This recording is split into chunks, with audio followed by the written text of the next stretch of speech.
आताच्या घडीची सर्वात मोठी अपडेट म्हणजे गॅस सिलेंडरचे नवीन नियम जाहीर, नवीन दर जाहीर झालेला आहे गॅस सिलेंडरचा। गॅस इथं बंद होणार का हे पाहण्यासाठी व्हिडिओला शेवटपर्यंत बघा। तर आताच्या घडीची सर्वात मोठी अपडेट म्हणजे गॅस सिलेंडरचे नवीन दर इथे जाहीर झालेले आहे आणि नवीन नियम सुद्धा इथं आलेले आहे। तर आता गॅस सिलेंडरचे नवीन दर किती झालेले आहेत, तुमच्या जिल्ह्यांमध्ये किती रुपयाने तुम्हाला इथं मिळत आहे, गॅस सिलेंडरचे नवीन नियम इथं काय आलेले आहे। तर गॅस सिलेंडरसाठी आताची घडीची सर्वात मोठी अपडेट म्हणजे नवीन नियम जे काही आलेले आहे। तर गॅस सिलेंडर जर तुम्हाला पाहिजे असेल तर ते तुम्हाला आजच बुक करावं लागेल। तर त्याच्यानंतर 3 ते 4 दिवसांमध्ये तुम्हाला गॅस इथं मिळणार आहे।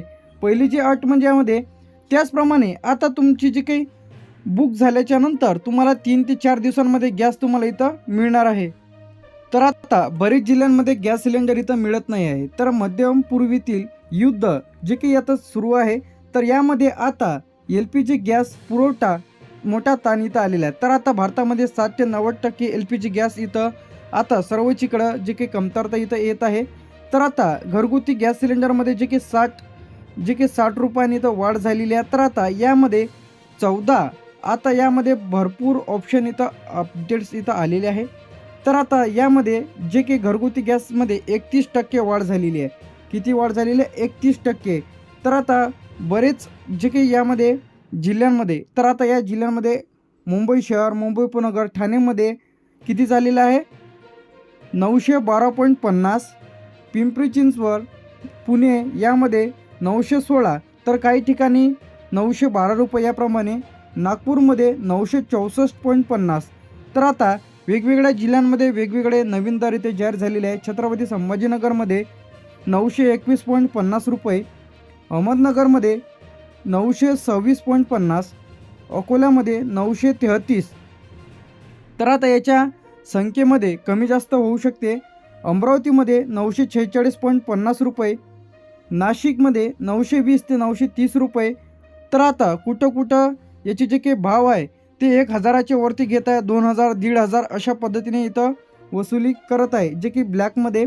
तर आता नागपूरमध्ये जे की सोलापूरमध्ये 920 रुपये पॉईंट 50, वर्ध्यामध्ये 973 रुपये, यवतमाळमध्ये 954.50 पैसे, वाशिममध्ये 933 रुपये, सांगलीमध्ये 915.50 पैसे, यानंतर परभणीमध्ये 939 रुपये, बुलढाण्यामध्ये 927.50 पैसे, तर काहींमध्ये 914 ते 930 रुपये चालू आहे। चंद्रपूरमध्ये 948.50 अंदाजे जे काही रक्कम आहे ही। यानंतर येते भंडाऱ्यामध्ये 973 रुपये, बीडमध्ये 938 रुपये। तर आता काही राज्यांमध्ये व काही जिल्ह्यांमध्ये 930 ते 950 रुपये, यामध्ये कोल्हापूर, सातारा 915 ते 930 रुपये, रायगड, रत्नागिरी, सिंधुदुर्ग, तर अशामध्ये 900 किती आहे? 910 ते 930 रुपये।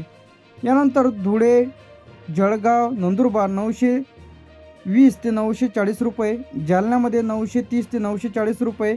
तर असे जे की दर इथं जाहीर झालेले आहे। आता बरेच जणांचे कमेंट्स इथं येत आहे व बरेच जे काही व्हिडिओज इथं व्हायरल आहे, गॅस सिलेंडर बंद होणार का?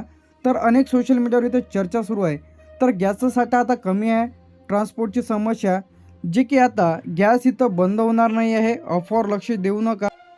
तर आता याची जी काही सबसिडी आहे उजाला गॅस, त्याचप्रमाणे कमी उत्पन्न असलेले ग्रामीण भागातील तर अशांना 300 रुपये देखील त्यांच्या खात्यामध्ये इथं जमा होणार आहे। तर आता KYC करणे आवश्यक आहे। जर तुम्ही गॅसची KYC केलेली नसेल तर तुम्हाला सबसिडी जमा होणार नाही, गॅस बुकिंगमध्ये अडचण येऊ शकते। त्यासाठी तुम्ही गॅसचं जिथं ऑफिस आहे तिथं जाऊन सर्वप्रथम गॅसची KYC करून घ्यायची आहे। तर सध्या तरी गॅसची कमतरता आहे, म्हणजे साठा कमी आहे, मागणी वाढलेली आहे, काही ठिकाणी संपत किंवा वितरण विलंब इथं होत आहे। तर आता यामध्ये जे की आज जर बुक केलं तर 2-3 दिवस इथं लागू शकते। यामध्ये वाशिम, यवतमाळ, वर्धा, नागपूर, भंडारा, गोंदिया, चंद्रपूर, गडचिरोली, अमरावती, अकोला, बुलढाणा झाल्यानंतर हिंगोली, परभणी, नांदेड, लातूर, उस्मानाबाद, बीड, जालना, छत्रपती संभाजीनगर, अहमदनगर, यानंतर नाशिक, धुळे, नंदुरबार, जळगाव, पुणे, सातारा, सांगली, कोल्हापूर, सोलापूर, रत्नागिरी, सिंधुदुर्ग, रायगड, ठाणे, पालघर, तर या सर्व जिल्ह्यातील नागरिकांसाठी महत्त्वाची अपडेट आहे. तर आता गॅसबद्दल ही अपडेट होती.